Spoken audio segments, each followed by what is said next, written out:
విశాఖ ఉక్కు ఉద్యమం ఈరోజు 1087వ రోజు చేరుకుంది. 1000 రోజులు పైగా పోరాటం చేస్తున్నా కేంద్ర ప్రభుత్వానికి ఇన్ని రిప్రజెంటేషన్లు ఇస్తున్నా, ఇన్ని పోరాటాలు చేస్తున్నా, ఇన్ని ధర్నాలు చేస్తున్నా, దీక్షలు చేస్తున్నా కేంద్ర ప్రభుత్వానికి చేవు కుట్టినట్టు కూడా లేదు. నెహ్రూ గారు పిఎస్యుని ఆధునిక దేవాలయాలు అని చెప్పారు. ఈరోజు కేంద్ర ప్రభుత్వానికి దేవాలయాలు నిర్మించడం మీద ఉన్న చిత్తశుద్ధి ఈ ఆధునిక దేవాలయాన్ని కాపాడుకోవడం మీద లేదు.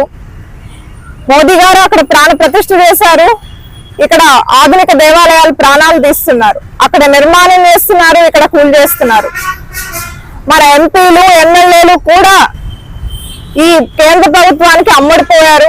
అసలు వీళ్ళు నిజంగా రాష్ట్రం కోసం పనిచేస్తున్నారా, కేంద్ర ప్రయోజనాల కోసం పనిచేస్తున్నారా కూడా అర్థం అవట్లేదు. మొన్న ఓట్ ఆన్ బడ్జెట్ జరిగింది, అప్పుడైనా ఒక్కరైనా ప్రశ్నిస్తారంటే ఒక్క ఎంపీ కూడా ప్రశ్నించలేదు.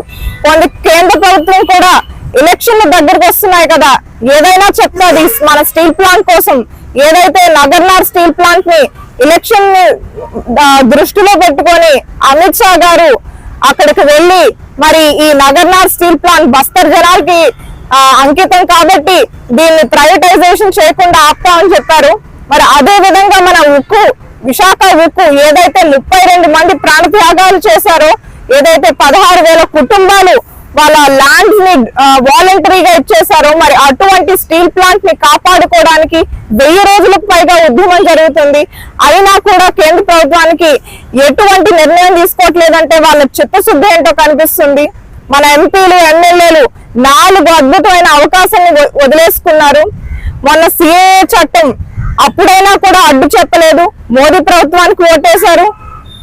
రాష్ట్రపతి ముర్ము గారి ఎలక్షన్ లో కూడా బీజేపీకే ఓటేశారు. వైస్ ప్రెసిడెంట్ ఎలక్షన్ లో కూడా బీజేపీకే ఓటు వేశారు. మొన్న సివిల్ సర్వీసెస్ చట్టం పాస్ చేసినప్పుడు కూడా బీజేపీకే ఓటు వేశారు. కానీ ఇక్కడికి వచ్చి స్టీల్ ప్లాంట్ టెంట్ వచ్చేసి మేము మీకోసం అన్ని చేస్తాం, మాకు ఓటు వేయండి అని చెప్పి మమ్మల్ని అడుగుతారు. కానీ ఈసారి మేమేం చెప్తున్నాం అంటే, ఏ ఎంపీ అన్నా ఎమ్మెల్యే అన్నా టెంట్ లోకి అడుగు పెట్టాలంటే నిజంగా మీరు ఇప్పటి వరకు స్టీల్ ప్లాంట్ కోసం ఏం చేశారు, పార్లమెంట్ లో ఎన్నిసార్లు రేస్ చేశారని కూడా వాళ్ళు చెప్పాల్సింది ఉంది. మన ఎంవివి సత్యనారాయణ గారికి మెజారిటీతో గెలిపించుకున్నాం. మరి 25 ఎంపీలు ఇవ్వండి, నేను కేంద్రం తరలి ఉంచుతామని చెప్పారు. ఈ రోజు మరి ఏం ప్రశ్నిస్తారని కూడా మేము అడుగుతా ఉన్నాం. కాబట్టి ఎంపీలకి ఎమ్మెల్యేలకి మిగతా పార్టీలకి చిత్తశుద్ధి లేదు.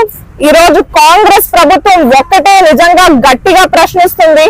కాంగ్రెస్ ప్రభుత్వం రాహుల్ గాంధీ గారు కూడా చెప్పారు ఏంటంటే, ఆంధ్రప్రదేశ్ కి మళ్ళా మేము పవర్ లోకి వస్తే మొట్టమొదటి సంతకం ఏపీకి సంబంధించిన ఫైల్ మీద మేము చేస్తామని చెప్పారు. ఆ రోజు ఆంధ్రప్రదేశ్ కి అన్యాయం జరగకూడదని చెప్పేసి ఒక అద్భుతమైన చట్టంలో అద్భుతమైన అంశాలను పొందుపరిచారు. మరి తర్వాత వచ్చిన టీడీపీ ప్రభుత్వం కానీ వైఎస్ఆర్ ప్రభుత్వం కానీ అవి సాధించుకునే ప్రయత్నం కూడా చేయటం లేదు. వీళ్ళందరూ కూడా విఫలమయ్యారనే చెప్పాలి. ఆంధ్రప్రదేశ్ కి మరలా మంచి రోజులు రావాలంటే ఏ స్టీల్ ప్లాంట్ అయితే ఆ రోజు ఇందిరాగాంధీ ఇచ్చారో, కాంగ్రెస్ ప్రభుత్వం ఇచ్చిందో, మరలా కాంగ్రెస్ ప్రభుత్వం వస్తేనే ఈ స్టీల్ ప్లాంట్ ని మనం కాపాడుకోగలం అని ఈ రోజు చెప్తా ఉన్నాను.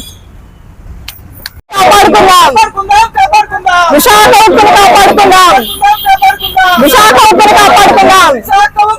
ఆంధ్రుల హక్కు, ఆంధ్రుల హక్కు, ఆంధ్రుల హక్కు, ఆంధ్రుల హక్కు.